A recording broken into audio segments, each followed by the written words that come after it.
700 miles. Bermuda. Blue skies, crystal waters, pink sandy beaches. An island of unparalleled beauty. Since the turn of the century, tourism has been the island's dominant industry. For the Bermudian people, this meant walking a line between how the visitors perceived them and how they perceived themselves. Watch any promotional material on Bermuda, and you get the sense that Bermuda's strongest cultural influence comes from Great Britain. Listen to the music, however, and you'll know that there's an even stronger influence from the Caribbean and Black America. This documentary explores the hidden side of the Bermudian reality through the eyes of the musicians and entertainers, many of whom lived and worked in both worlds.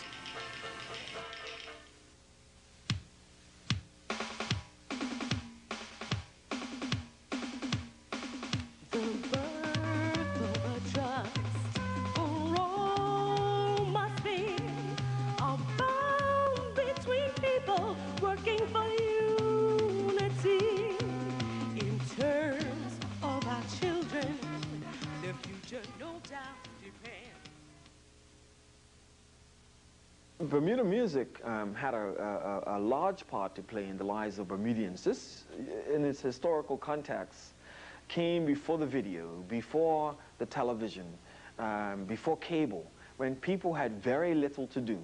And so Bermudians were very creative with how they used what little spare time they had. Very often, you're talking about up until maybe the 60s, people only had a half a day on a Thursday, and if they were lucky, a half a day on a Saturday. And so when they had that time, they used it to its maximum.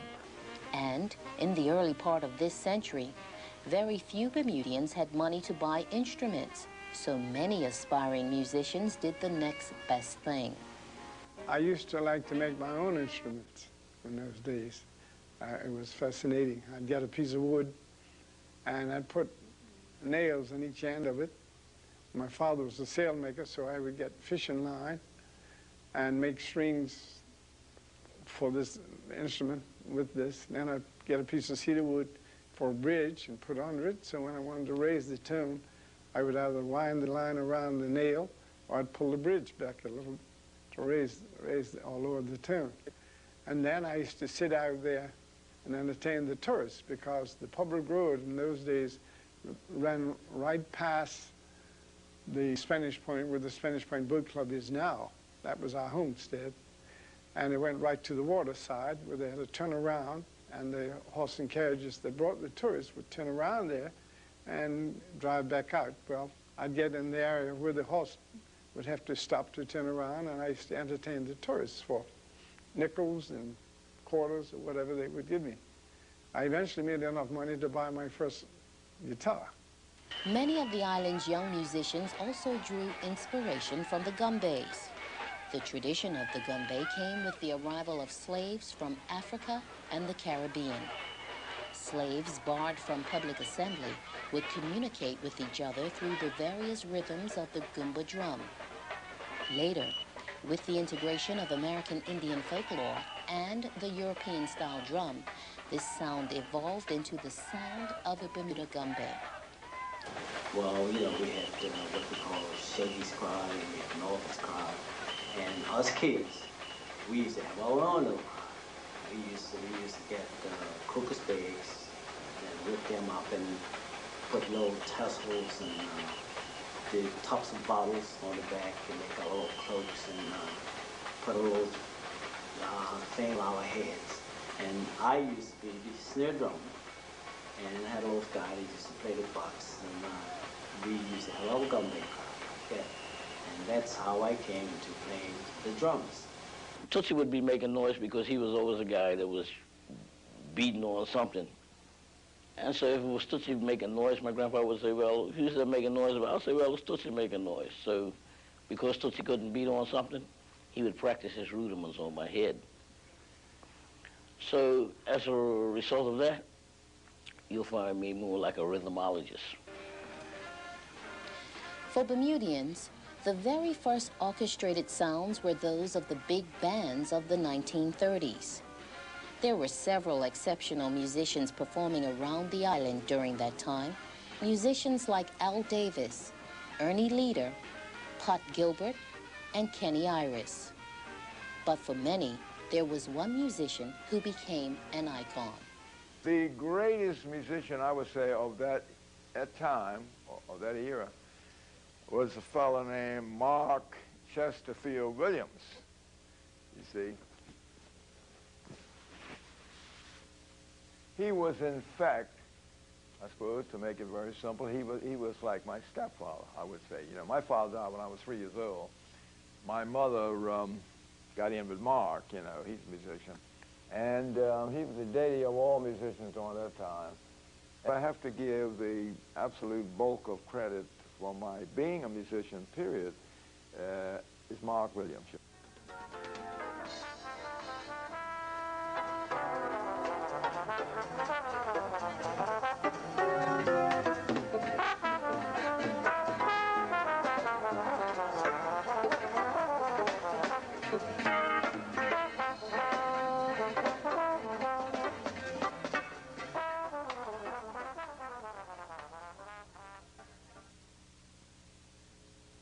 My first professional job, I was 14 years old.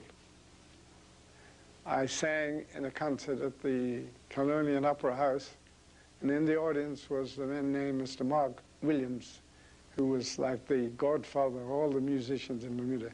He taught most of the people that played blowing instruments.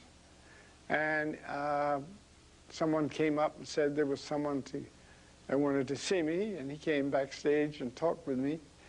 And he gave me a job singing with his band. From the turn of the century to the early 1930s, the black community made tremendous strides in social and economic development.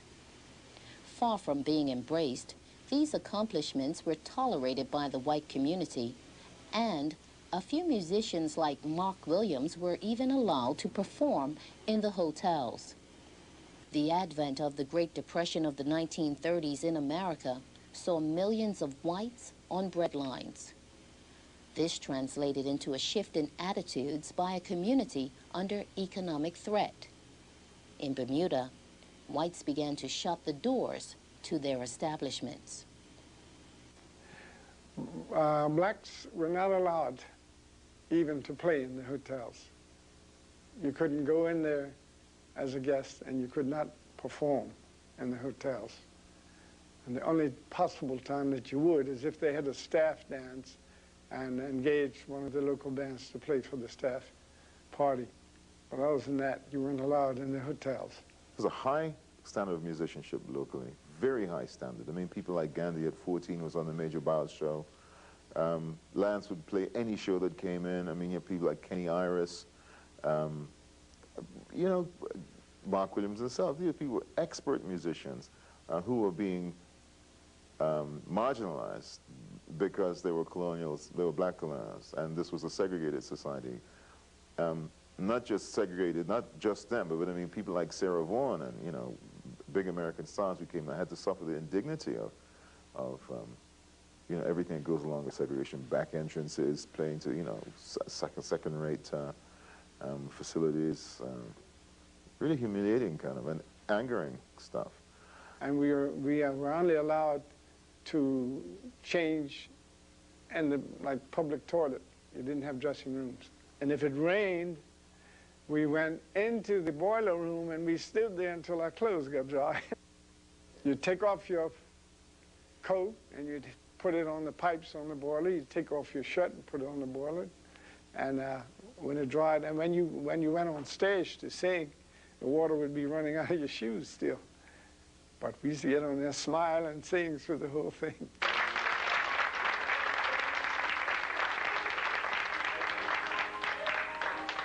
Bermuda is another world, 700 miles at sea, and the way the people greet you is like a friendly melody. To a touch of flower, in the morning to listen to a honeybee, to hear a bird who sings a song, just to say that he's free. In spite of the struggle to enter the hotels for work, there were more than enough venues where local musicians could jam. All through Bermuda, we had dance halls. All through Bermuda, from Somerset to St. George, the old Rack and St. George's, and up at Broome Street there, where they had the old theater there. And in the summertime, they had patios, and of course, the Odd Fellows halls, you know, through Bermuda. The lodge halls were always rented for dances. There weren't many women performing in the 1930s and 40s, but there were some. Generally, they were pianists in the groups, and more than likely, it would be Olive Bean, Sue Smith, or Muriel Calabras.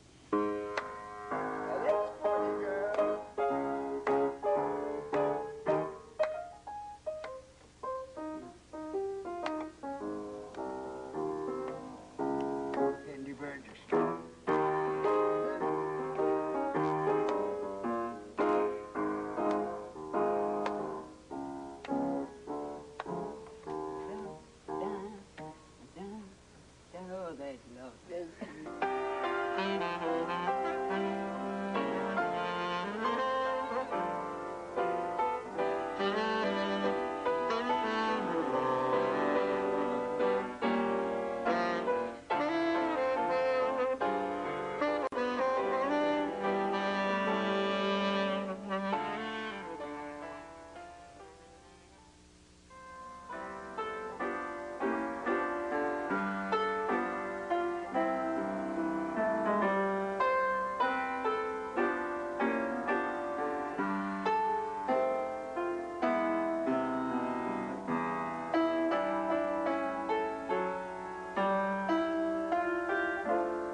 World War II.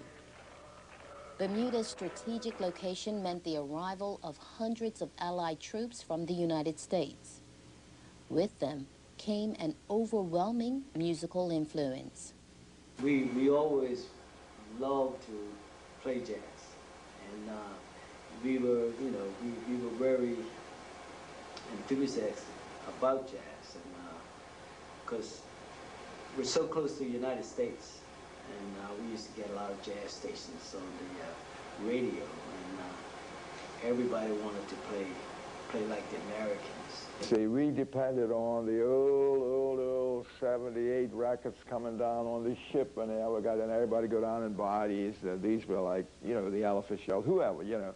In those days, the great American bands of those days, and we'd all get together and listen to them. I mean, not even everybody had a radio then, and those that did, and fortunate enough to have a shortwave radio, they could get BBC on a Sunday afternoon and have like Geraldo's big band, you know, and within that big band there would be a five-piece jazz band that would emerge from that and come out in front, and they'd play tremendous jazz, you know.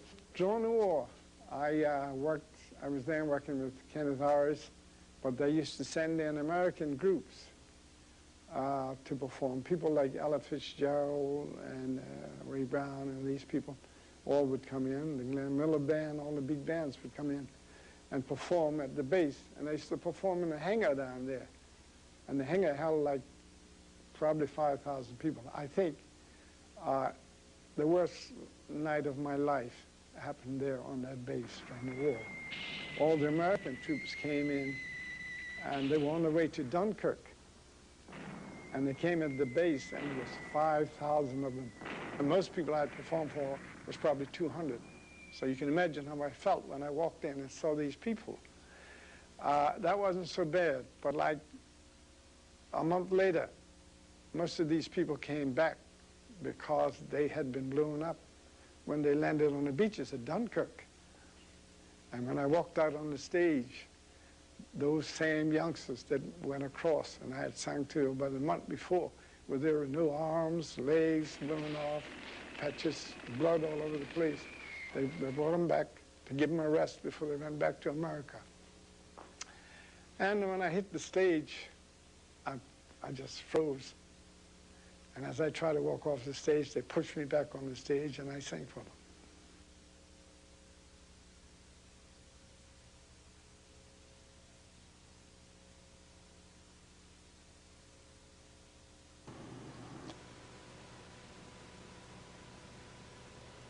But while jazz from the United States had its influence on local culture, calypso from the Caribbean took this country by storm. Take a ride, our Bermuda buggy ride, an old-fashioned huggy ride, when the moon is bright outside. Get a girl, sit your girl right in your lap, grip your whip and make it snap. One of the major acts of the day was the Tolbert Brothers. Tourists so enjoyed the Tolbert Brothers, they began to seek out more local music and eventually found clubs like the Playhouse Inn. Me and my chick was once eating bread. She took a comb and started to scratch me head. Me and my chick was once eating bread. She took a comb and started to scratch me head. In a romantic way, she then helped me. Well, the managers used to come down to Playhouse to investigate because we were taking all the people out of the hotels. And because they saw the performances there, is the reason why they started to hire the performers from Playhouse Inn in the hotels.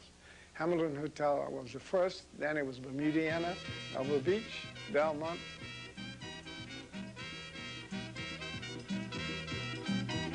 An old cowpoke went riding out one dark and windy day. And on a ridge he rested as he went along his way.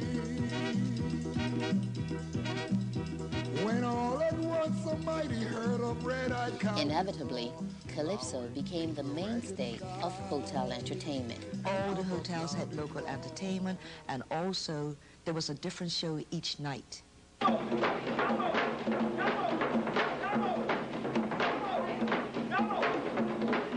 Oh yes, that was beautiful at that time.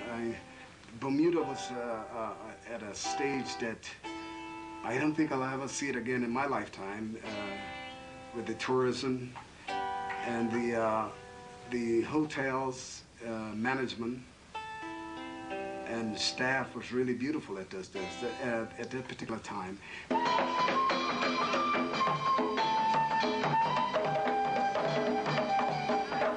Most of the tourists at that time enjoyed local entertainment because it was something that gave them a flavor of what we, the Bermudians, were all about and how we presented ourselves musically.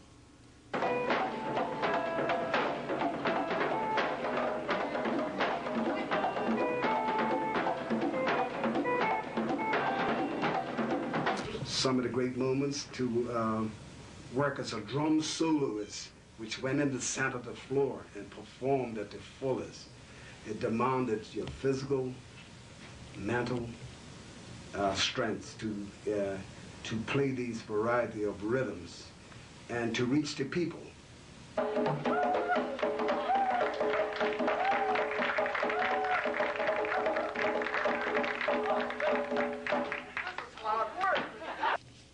The industry choice of calypso over jazz meant that a lot of what was taking place in the local jazz scene remained in the nightclubs. But any tourist who ventured there would find one of the greatest jazzmen of the day, Lance Hayward.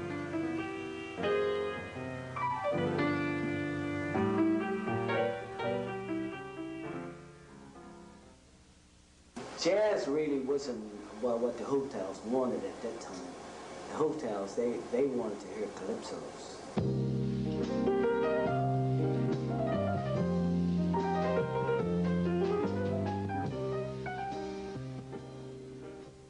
While Lance started to have problems getting work for his group, you know, because he wanted to put a show in the hotels, you know, like a package group.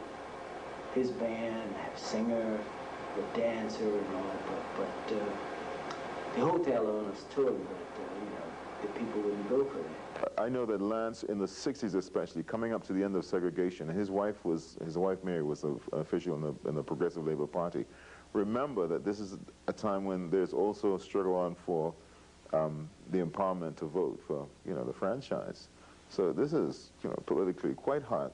And here's this man who's depending on his art for his living, also being a political voice. Doesn't go down too nicely.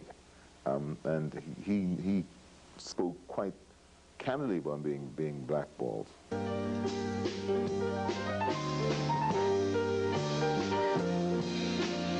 Frustrated, Lance Hayward eventually left Bermuda and made a name for himself as one of the best jazz musicians in the United States. He died there in 1991. Our dreams won't come tumbling to the ground. We'll hold them fast.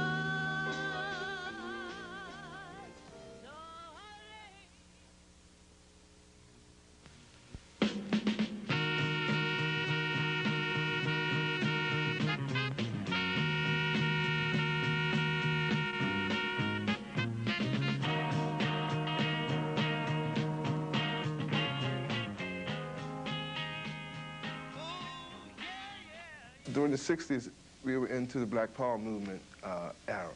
So everything was black consciousness and culture consciousness, and we dealt with our roots, trying to disseminate the information of our history and heritage through dance and music. Harmonizing trios, quartets, quintets, small high school bands, they were popping up by the dozens. The key thing was the battle of the groups. That was what every aspiring artist looked forward to in every high school. We want, they'll get the acts together, they'll rehearse, they'll have the talent shows at the school, and then the best act that came out of the school, whoever won the talent show, came and auditioned at Joe's Alley for the battle of the groups. They used to have these talent shows at Rosebank, which was very healthy. Everybody had somewhere to go. It was something that's like a, if you want to say, a center for the music. I thought they should have never demolished it, really. I remember the first time I performed. I mean, I used to look at that stage and say, one day we'll get up there and perform. And we did the ballad groups, ballad newcomers. That was during the time of the Formula 3. They were strong. We came third once. Never come first when they were performing. If I messed up things, darling, for you and your last plans, tell you what I'll do if I give it another chance. Show my heart is true. Take it to the house of romance. To the house of romance. Another chance. Another chance. Another chance with you. Oh, I had so many shows at the Rosebank. I had a lot of local shows, and I brought in foreign acts. I had a lot of my Miss Bermudas there. I even had a show at the tennis stadium. I brought the Cadillacs here and had them down #1 shed. I had the Isley brothers. I had them at the tennis stadium. I brought Muhammad Ali here, and we had an exhibition at the tennis stadium. Olive's career in entertainment began as an exercise to organize the youth in her neighborhood.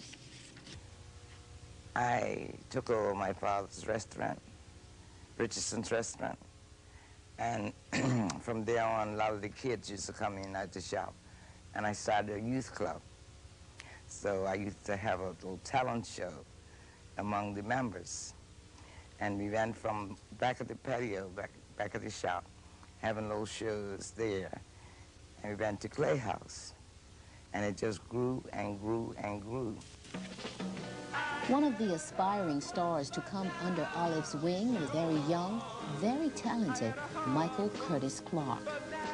Michael made his debut at 9 years old, winning first prize in a talent contest at the Clay House Inn. His talents were likened to those of the most popular child performer of the day, Stevie Wonder. Clarke grew up touring Bermuda's music scene, performing at nearly all the entertainment venues on the island, including the hotels. He eventually formed the Cortinas, then the Onion Patch, and toured extensively overseas. During that period, Michael Clarke and his group could only play in one key, which was the key of E, which for guitar players is an easy key. And after that, I became very, very instrumental in Michael Clarke's group. With the expertise that I had from all the musicians that I had been around, I shared the same information with Michael and his group. Guided by experience and the teaching of local musicians that came before him, Michael Clarke became a formidable songwriter. And by the late 1960s, when the wave of social unrest blanketing the United States ignited here in Bermuda, Michael Clarke was there to document the events through his music. We know good from evil. We know good from evil. Good to us is a natural thing.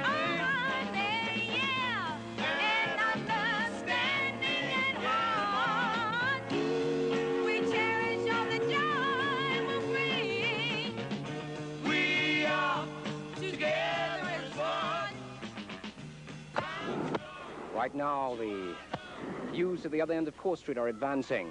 We must work together to maintain law and order. We must work together to remove any causes which may have contributed to our present problems. Violence of any kind cannot be tolerated or condoned. The outskirts of Hamilton is slowly but surely taking on the look of a war zone. In the background now we see the Sunshine Company here on Woodbourne Avenue, and it's completely gutted by fire.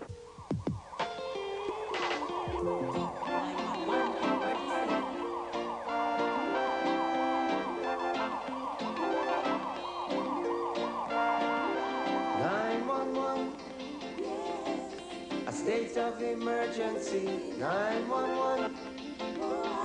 Got to set the captives free, 911. A state of emergency, 911. Got to set the captives free. By the 1970s, the independence movements in the rest of the diaspora had reached a peak, and like the United States, the music of the Caribbean reflected the revolutionary spirit of the time. Reggae music introduced to the world a new rhythm and a new philosophy, Rastafari. What reggae music is, it's a gospel music, you know, in a musical chant to the people. It's just another way for us to express ourselves to the people, or come close to the people in a musical chant, you know.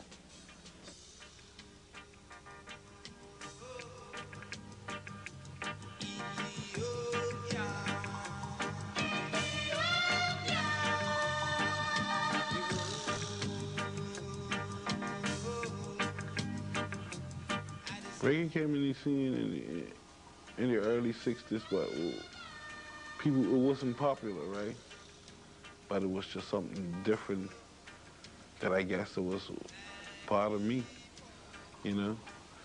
And we just learned by listening to records, you know what I mean, and tried it out. Then we put a little bit of stuff in it, as you know, Bermudians love to do. And it started to catch on.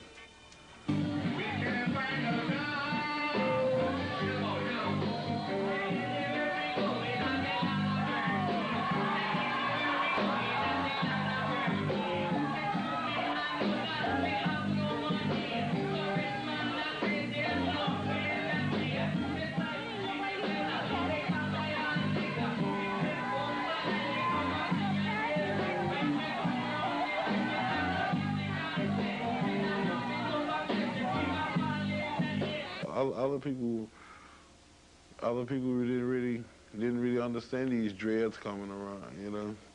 They didn't understand Rastafari at that time, you know. So it was a struggle, it wasn't easy. Some clubs had made a law that no plaits allowed, which they really meant no dreadlocks allowed.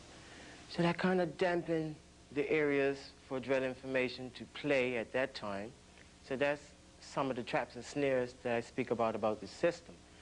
But that's changed now.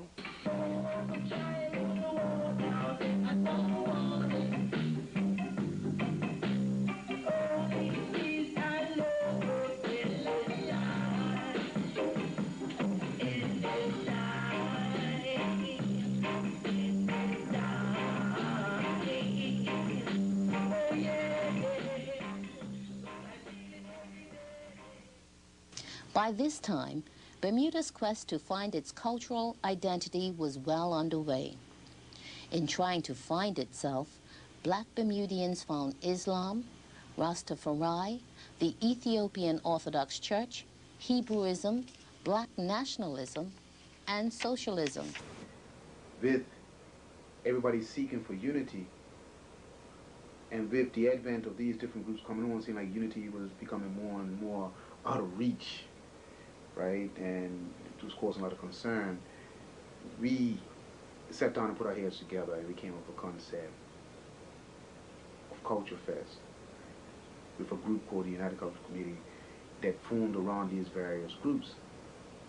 And as of so, we developed Culture Fest, and the theme was unity in the community. And music was the lure that we used to develop this concept.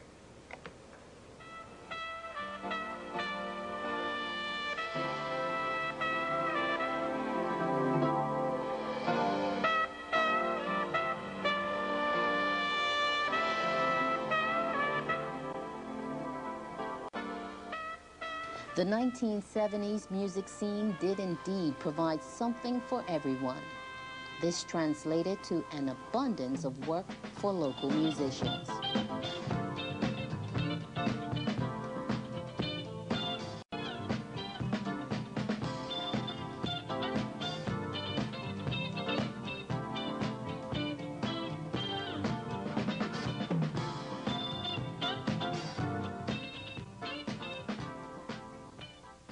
We were really working, and that was like how we earned our stripes, because we were playing all the time.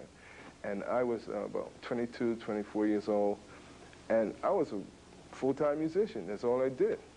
And I think that was the heyday of Bermuda artists and stuff, because, you know, things were really jumping, at least for us.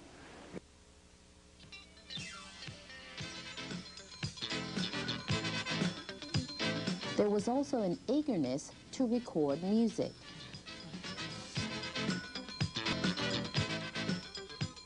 One of the most memorable tunes from that era was Sizzling Hot.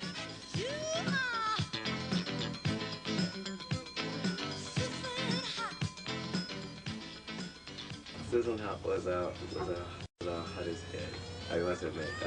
The clubs used to use it as the song for closing the club with. What inspired that song was the tune To Be Real by Cheryl Lynn. And I remember the chord progression was so simple, but it was such a funky groove.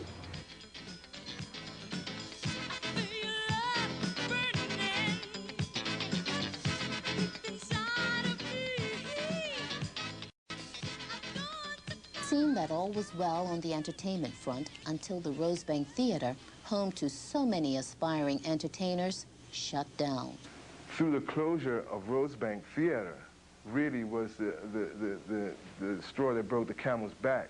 I mean, that was the main venue. Once that was shut down and turned into a banking facility, there was no outlet. There was no major venue big enough to facilitate the battle of the groups anymore. So that was the beginning of the decline of local artists having venues and having a place to show their wares, to show their talent. By the mid-1980s, the hotels began to make dramatic changes in how their guests were entertained. Well, I saw a decline coming in entertainment when I was working in the hotels with the fiery limbo dancers. And I saw the decline coming when gradually they cut out the house bands. Then when you look, there was nothing but disco music. And then I could see, if I can say so, the attitude in management about certain things to do with entertainment. Changes. The changes that were happening then. And I knew in my mind that this was not going to be for too much longer.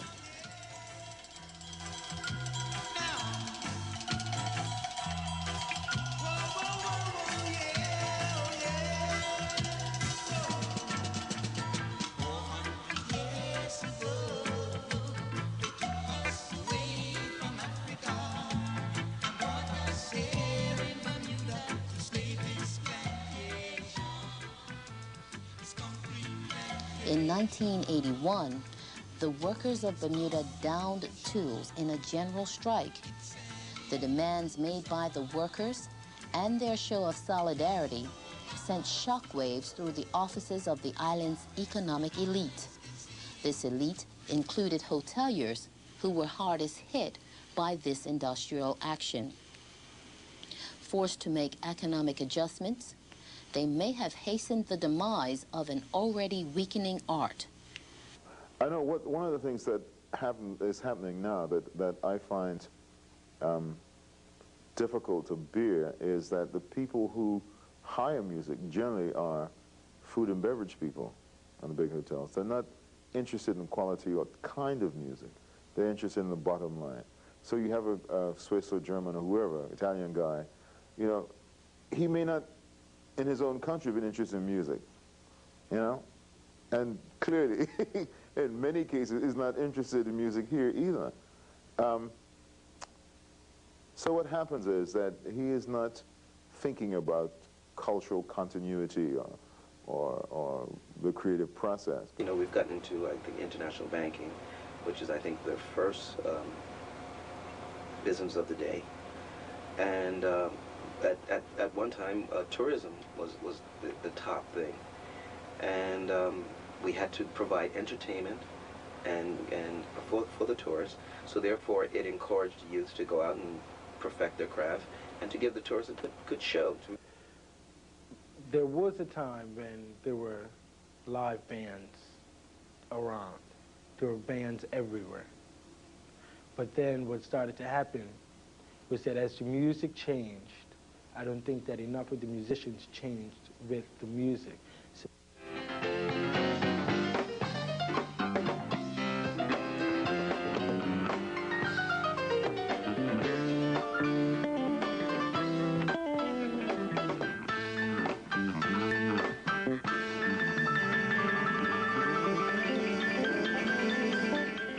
I think that what's happening now when we're having these sound clashes and things like that, these reggae dancehall clashes, it's the same thing that was happening at Rosebank back in the day when they were having the battles of the groups and all of those sorts of things. Just that the music is different. The atmosphere is, of course, different, but we can't expect things to stay the same.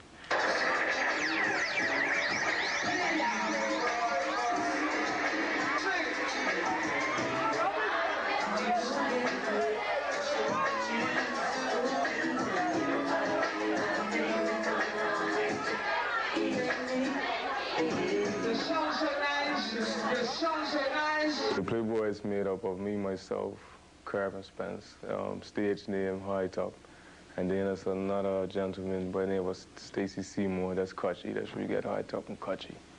And we guys have worked together for years from the beginning. We worked together, we're still together. We had the same name for years. Dancehall. So it all, you know, it started from Bob Marley, more or less, right? And he brought us through. Okay, the tempo has changed, so the tempo is faster. That's what it really is, the tempo is faster.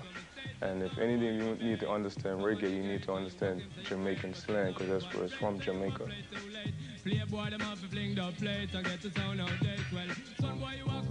It's not jungle. There's a lot of stuff, there's a message in it, but you have to sit down and read. You might need somebody to interpret it to you, like me, and you can get a better understanding of it. Greetings in the name of I God, see, my God, your God, our God, see, in the name of Lord God, Jesus Christ, see, Playboy, see. Attracted to the hip-hop style of Kirk Franklin, young people are also drawing inspiration from gospel music. the backbone of black music.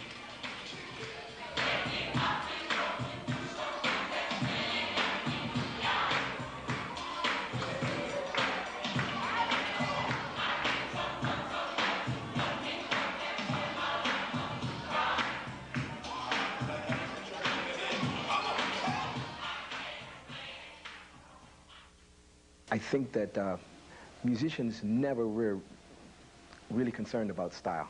I think that that's something that the church itself has to deal with, and my view on that is that, you know, the Bible has a lot to say about content and very little to say about style.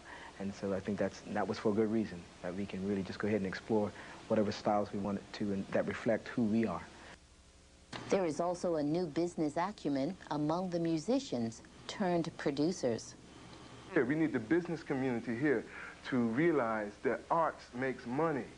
One gold record is 500,000 units, right? That's over $1 million in one 3-minute song. 90% of it is going to come from marketing. I don't care how good you sound or how good your song is. You know, if you don't have the strength to market your product or your artist, you can never get heard.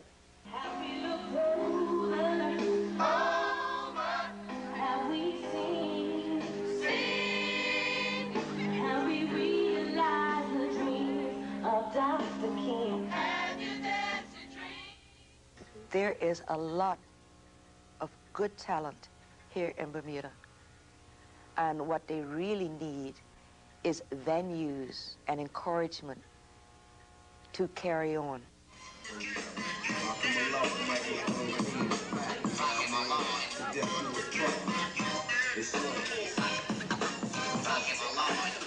Music has a way of making us feel right about ourselves. Any kind of achievement and accomplishment is reflected in that, so that at that very grassroots level, music has a way of making us feel well, and then with that view, we are able to more appropriately apply the knowledge that we have. Music has 4 prongs: entertainment, social commentary, economics, and spirituality, and it all equals culture.